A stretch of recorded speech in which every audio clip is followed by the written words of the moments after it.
Welcome to another episode of the Relationship Toolbox, a show about the skills we need to build healthy relationships with others. Our show today is going to deal with creative communication with children, why that's so important for their physical and mental health, and how can we engage our children in these constructive conversations. Years ago, when my children were young, we acquired a puppy. And before long, the family decided that maybe we needed a little bit of training in how to raise a dog. So it was decided that I would go to some classes for dog training. And on the first day of class, I went in and sat with a number of other people who were first-time owners of dogs. And the dog trainer said, just put your dogs down in front of you. We're not going to deal with them right now. We're going to start with you, the dog owners. And I was really intrigued by this then. So I thought, okay, where do we go from here? And the dog trainer began to say, well, it's important for you to understand that the dog is going to learn how to trust and how to behave from the vibes, the sense that the dog picks up from your moods, the way you handle frustration, the way you handle anger, and so forth. So I thought that's pretty intriguing to understand that. And I thought that was a very applicable concept to what we're going to be talking about today, which is, again, how much we as parents have such an influence on our children. We're the initial model for how to deal with feelings, how to deal with frustrations and joy, and how to make sense of relationships. So I thought that this would be an interesting analogy to use for what we're going to discuss today. And what do we need to be aware of, and how do we go about this? And I think that we are aware of that we have influence as parents in the big picture, but we aren't cognizant of it on a moment-to-moment, day-to-day, situation-to-situation kind of awareness. And we fully accept that we might need outside help when we're training an animal, a beloved pet. But we think maybe it's just instinctual that we know how to raise children. And we learn from what we learned growing up. And now with our families kind of distributed everywhere and not as close, we don't have that cohesiveness. And sometimes we're trying to escape our own upbringing and reset things as well. That model wasn't always a good one for many sometimes people did the best they can, but we want to do even better. So we certainly have our theories about what's going on. Kids, it's hard to relate to kids these days, and it's not just because we're getting older, but anecdotally we could come up with our ideas. But I know you've been delving into some research and some folks, in particular Rebecca Rolland, and the Art of Talking with Children, and Adele Faber and Elaine Maslis, How to Talk with Kids so that they can learn. And they've researched, and it's beyond just our anecdotal observations about what is at play here. And so one of the first things that they brought up is just the time we spend in direct communication with our kids, and that it is, nobody's surprised, much less than it used to be. We are racing from activities to just a blur. The pace of our lives is a blur. We have time constraints, homework, schoolwork, social activities, and I could say we have little time, but it's probably more truthful to say that we take less time. We value it less, and we carve out less time to be having that face-to-face interaction with kids. We're not prioritizing it. We don't recognize it as much, maybe because we think we have all of these other opportunities to replace it with other modes of conversation. And I think that's part of the problem, is that whereas before it was a natural thing to have more in-depth conversations with your children? There weren't so many We had distractions. fewer options. Yeah. You had the telephone yeah. on the wall. But, So I think as the things that you've mentioned occurred in our society, that it has just been a natural evolution for us to give it a lower priority. And through this research, we're beginning to find out just what price we are paying for giving it a lower priority, the in-depth conversations, the being in touch with our children. And we embraced and adapted to all of those new modalities, and we're not here to say they're bad. Right. It's just that let them not take the place of the interpersonal connections, which are so valuable and so irreplaceable. Right. So we've lost the art of conversing. Even among adults. Yeah. And even when we do have a conversation, it's often transactional. It's about in the moment. It's about today. It's about getting something done, talking about a schedule, talking about a homework, talking about some kind of a transaction. Or at the very least, what we need to do in the near future. It's all like information sharing on a level that isn't about feelings, isn't about humanity, concerns. It's not teaching process of how to relate. It's where do we need to be? What do we need to take? Who's getting you there? It's more about communicating our schedules. Yes. And not about teaching problem solving or empathy or creativity or just understanding between people. And so what we don't teach pretty much anywhere anymore is listening. And because if you think about where do we teach it? We teach that in the very young elementary school levels, or and then we start moving on to content. And as parents, we do that as we're teaching children how to read or to speak, but we don't really emphasize how to listen, how to listen for understanding, how to listen for the deeper meaning. And not just the superficial words that are coming at you. And how to even identify feelings for real young children, that you often will hear parents say, what letter is this? What color is this? And they rehearse that over and over with the child. On a literacy kind of basis, you spend time and your patience. Right, but not on but what later, feeling is this? Yeah, and then I think sometimes we may not be aware of it or not really focused on the developmental stages of a child, and we kind of treat them as little short adults, and they really need to cultivate these skills. Right. With open-ended questions, patience. Patience is hard because we are in this high speed. I didn't hear back. I texted, or I love when kids say, "Well, they never emailed me back." Right. And like, well, never's a long time. When did you send your email? And you find out that it hasn't been a long time at all. But kids, we saw coming out of the pandemic how thirsty and hungry we were for that human connection. And now as we're getting some distance, we're kind of relaxing that urge and that awareness of the necessity of that human connection. And yet children are still showing the need for it, but it hasn't been identified as that's what the need is when we see a lot of things occurring with young children that are disturbing.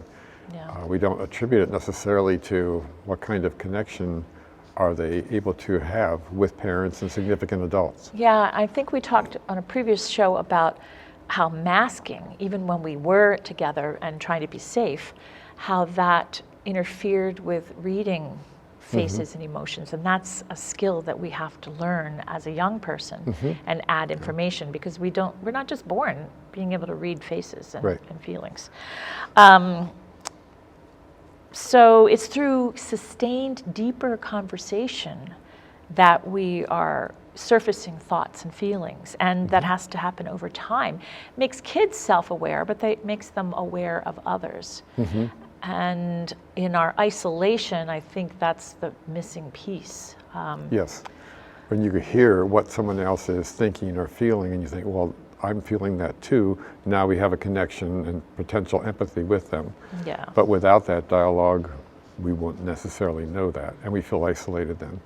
And we can't have a positive influence over the shaping of that self-awareness and values if we're not investing in that communication piece. And it gets harder if we don't invest in it. It gets harder and harder as your children get older. And as if these aren't significant enough, our society itself is beginning to move in a direction that tends to pull away from this with a heavy emphasis on external success. Achievement is such a driving force that parents feel they have to be there to make sure their children are successful.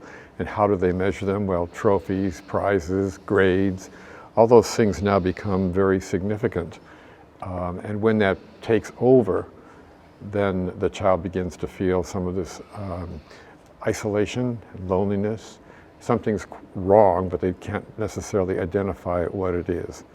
So they begin to act on it. Yeah, when we've talked about growth mindset, that kind of plays into it, in that you know that you don't have fixed abilities, but you can grow your abilities with effort and practice. But that takes process and takes a patience with process, and the communication along the way would honor that process instead of focusing on the outcome of the pinnacle, because not everybody can have that all the time. Right. And that's the problem, that children today are getting more pressure to compete. And there is a role for competition. But this is a competitive to the point of, I'm not good enough. So there's a lot of self-criticism and a lot, again, of feeling depressed because the anxiety of, I'm not going to make this, what do I need to do? Which can lead to all kinds of behaviors that we aren't desirable, such as cheating and trying other ways just to accomplish that goal of achieving something, without the understanding that it is a meaningless goal without some of the values and so forth that we want to attribute to our life and live our life with. And I'm always worried when I see kids leave the safety of their hometown and head out on a collegiate adventure if they haven't had to wrestle with failure before they leave, they leave the comfort of people who love them and care and know them. And that surmounting failure or mistakes or disappointment requires this kind of interpersonal connection. Kind of regulation and monitoring. And I think what you had come up with a quote from one of these books saying nearly a third of teens will experience an anxiety disorder, according to the National Institute of Mental Health. That's crazy, a third. Yes, and I think it's building at this point. I think those statistics are building. But again, we're not saying there's anything wrong with these tools. They are great connections. Who hasn't Googled for an answer? But and there are going to be times in like a teenager's life where they might want to go and get some information from what they consider an objective source, not a parent because they're trying to differentiate in themselves. But if we're relying on that all the time, then there's no balance. There's no mitigating information that they might get from other places. Right. Especially if there's a dismissal of a parent or an adult that they have trusted in the past, a dismissal of their particular view of something, or engaging with them because they don't know what's going on, they don't know the true picture, but on the internet and some other person might, that they don't even know, has the truth, and that's dangerous. And in conversation, I think that would be an opportunity for us to teach our kids how to interact with information outside of our family, our teachers, our town. There's certainly good, objective, relevant information that we can all use. It's important for teenagers too to have that contrast with how their parents view things and how their parents have lived Their life. parents are sometimes out of touch and not up Sure. in the know, but It's through that contrast, I or- think, but the contrast needs to be realistic and still moral, perhaps, to really still produce a healthy child and a healthy outlook. yeah, I think it's not, we can't underemphasize the physical and emotional health that is improved through interpersonal conversations. Exactly. I think it's hard because we don't really measure it, you know, Yes. and the things that we There's don't no test measure, for it, yes. we don't value, or we don't know how to control or manipulate, or sometimes. And I think because we don't value, this is the soft skill. Yes. You know it when you've really had a good connection with somebody and things have clicked and you have that chemistry, or you feel understood. But we don't measure that except Right. in good or bad feelings. And so I think a it's sub- hard. Yeah, it's a subjective measurement of it. So people become unhappy, and if they begin to realize I'm unhappy because of this, they can move toward something more healthy. But sometimes they just don't know why they're unhappy, why they're not fulfilled. And then the problems start. So also from the work of Maslow and Faber, there's a quote that I thought was really appropriate for learning today. And you as a teacher, I'm sure, encountered this over and over again. And here's the quote that they gave in their book. "It's so important for children to feel understood. The plain fact is when students are upset, they can't concentrate, and they certainly can't absorb new material. If we want to free their minds to think and learn, then we have to deal respectfully with their emotions, and not just at school, but at home." And how often do we encounter in the hundreds of mediations that we've done with families and couples that one of the first things that needs to occur is that feeling of being heard. Being heard, yeah, having the acknowledgement of the validity of your perspective, Yes. even if it isn't shared by the other person, but to be heard and validated is so important, and to process it a lot. And Right. and we've talked about, you know, the body chemistry in the brain where you're flooded, and if you don't get past that, and you can't kind of quell that restlessness and frustration in your mind, you won't be able to Right, take the door any is shut. new information. So whether it's in the classroom or in the mediation session, we have been more prone perhaps to acknowledge the emotions that are coming into the room for that very reason. And it's through conversation, it's through protected listening that we can get that out. And then reflecting back what somebody's heard and giving that acknowledgement. Kids need that too. Absolutely. So, if we go back to the metaphor that you were using with the dog owners, asking us to check our own biology and energy level, some of the things that we could check when we're inviting engagement and conversation with kids are our tone, just like the tone that you're going to have with the dog trainer. You know, what is my tone of voice? How is that affecting the quality and the longevity, perhaps, of this conversation, and the opportunity to repeat it again if I haven't been mindful of that? Am I being sarcastic? I think you almost have to be well into adulthood to understand sarcasm. Kids really don't, for the most part, get sarcasm. I think some of it can sense, though, that something isn't quite ringing true. It may take a while for them to understand why, but And- they say that action or that statement doesn't match. Exactly. There's what's a going mismatch on. between the words you're saying and the feeling I'm getting from you. So it's really not generally a good way to communicate with a child. Being critical, especially right out of the gate. Yeah, you could be annoyed, but we need to self-regulate in the service of the communication, and impatience.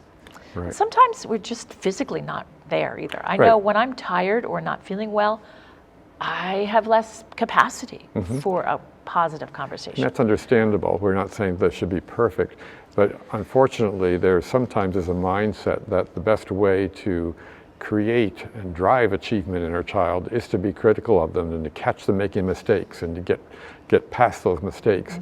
Whereas a lot of this information that we've been finding is almost the opposite. Not that we're ignoring mistakes, but we treat them differently. Yeah, and making a safe space, not being negative, or we could have kinder eyes. You know, being aware of our emotions, which may be hot, Right. but being curious and being available to entertain this sustained dialogue. Just for a parent to stand in front of a mirror and say what they've just said to a child or getting ready to say to a child, what are they getting back from the mirror? Is that something that they want to communicate to their child? And we may be totally unaware of it until we see it.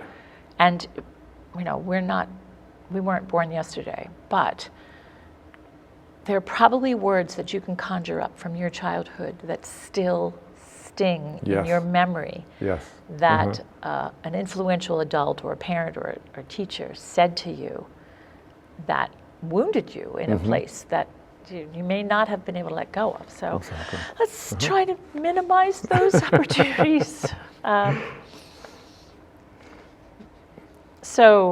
Like facing and body positions, there's things that we can do with our posture too, right? Right, and our body position, that generally when we're open to people and feeling safe with them, our bodies is leaning toward them and we're more open to them. Just as dogs are more vulnerable if they show their underbelly side. Like, I want to be okay. What are we doing with things like our arms? You know, are we getting like this? Are we making threats? Pointing, fist. We may be totally unaware of that, but our child will pick up on that probably before even the words. How are we pacing the words? Are they very slow and methodical so that I know what you are up to? And the child again is picking up on that. And the tone. Or is it very staccato? You got to, you know, and so forth. And the child is getting more and more anxious and unable to really connect with the parent because what's coming? You know, they just don't know. How loud is the voice? How agitated is the voice? So it's natural to show that we're angry or annoyed, but are we overdoing it? And sometimes we're afraid. You know, maybe something's happened that has created a lot of fear in us, and that has been construed into anger. So instead of the child feeling the fear we have for them, concern, they're feeling anger and criticism of them, and the child misses the point. So, and the other thing is, when and where are we choosing to communicate with our child, to have this dialogue? Often parents say they have the best talks with especially with teenagers, in the car. I could say that's true. So, and also being careful not to reprimand a child or to say something that might be embarrassing to a child in front of his or her peers. But that would be another sign of respect. So some of the positive things we could do to create good conversations is to give our full attention. That's what we want in return. So, and that's another thing to pay attention to. We may not realize that our body language is giving the message, I'm not fully attentive to this, I'm busy doing this too. And then we say, oh, I'm listening. And to focus on the thoughts and the feelings rather than other things. That's one of the most critical things, I think, in staying in touch with our child. What are they feeling and what are they thinking? What logic are they using to deal with the situation? Which logic or illogic are they using? Yes, what may seem illogical, but to them it makes sense. Right. And tuning into that, you don't get that off a screen. You know, that comes from the dialogue and the types of questioning and reassurance that you can give a child, that they begin to realize, well, this is the way I'm really thinking about the situation. This is what I'm really feeling. And you say, oh, now I get it. But sometimes we leap to other conclusions and say things that are not helpful. Yes, right. They might come home from school angry at something and saying, my teacher's so stupid. And you can name that feeling and describe it and label it. So rather than agreeing or disagreeing, but so I hear that you're upset, you're annoyed. Or if I were a child, came to you as a parent and said, I'm not doing this homework, it's stupid, I can't get it, it's too hard. And I could react and say, oh, really? Okay, fine. So you're not going to be able to play on your Game Boy or watch TV until you get it done. And so we're just into this power struggle. Mm-hmm. I haven't learned anything about why. I've just asserted myself. But I could say, homework sometimes does feel frustrating. What is it about it that's hard for you or that you don't want to do? Maybe I can help you. Maybe I can't. Right. Or even asking a child, can you give me a question that you would have for the teacher about this homework? And you're beginning to give them skills to deal with it, but you're doing it through acknowledging their feeling of it. Yeah, and no matter what the thing is that they're bringing to us, it's helpful to make it emotionally safe. Mm-hmm. And again, try to kind of not bring judgment or criticism into it until we understand what's going on. Uh-huh. Instead of saying, like, you're in big trouble, say more like, help me understand what happened. Mm-hmm. And that's a better way to go. Again, the same kind of curiosity that we've talked about having with adult to adult. Mm-hmm. It seems obvious that we should apply it to our children too, but sometimes because of that power structure and all of the other things that we've talked about, digital, our time schedules, we don't apply these same right. And adults have courtesies. The history of communication through their lives to kind of understand or accommodate what's being done, whereas a child doesn't. Right. So going back to what you're talking about, if let's suppose that you just learned that another parent calls you and says, your child just did the following thing. I could start threatening. Yeah, you could start threatening. And let's suppose that they're accusing your child of losing a phone or stealing a phone. So if I now have sat down with the child and said, can you help me understand what has happened? And so now I find out that from the child that there's a very different story from what that mother told mm-hmm. me. So now I'm saying to the child, so what you were telling me is that you borrowed this child's phone, mm-hmm. you used it for a little bit, and when the bell rang to go to class, you put it in your pocket to get to class and so forth, forgot about it, and when you remembered it, it was too late. The other child who owned the phone had gone home. Mm-hmm. So you were planning to give it to the child the next day. Well, that makes a lot of sense in terms of dealing with it. So another one is to avoid the temptation to give advice. Yeah, from our omniscient adult position. Yes. Yeah. So if a child said to me, I think I lost my phone, I can't find it, I may go, oh no, not again. Don't tell me you lost it. I told you to put a cord on that with it. So it's sort of a backhanded way of giving advice. You didn't follow the advice that mm-hmm. I gave you. Instead, I can say, I'm sorry to hear that. What do you think you could do about that? Right. Inviting them into the collaboration of the solution instead of just mentioning. And that you care about that. Using empathic statements. So if, let's suppose, a friend of yours is having a party and never invited you. Mm. So you come to me and share that information, and instead of trying to find out all the possible reasons for this and everything, I try to empathize with you. So I'm so sorry that this has happened to you. I can only imagine how that makes you feel left out. Yeah. And this is such a close friend. But in our effort to be efficient, sometimes we skip to and get a solution. Yes, solution. So we are virtually out of time. Oh, we are. And we had many more examples to offer. But mm-hmm. If we leave you with nothing else, we are urging ourselves and everybody to collaborate and to return to those face-to-face opportunities whenever possible, especially with our children, because learning how to collaborate and live in community with each other is really the basis for the quality of our family relationships, our friendships, our romantic relationships, our workplace and beyond, and how mm-hmm. we deal with each other in community. It may even be one of the roots of the solutions to support our democracy, knowing how to talk with each other in sustained, respectful, thoughtful conversations. We'll see you again soon on the Relationship Toolbox.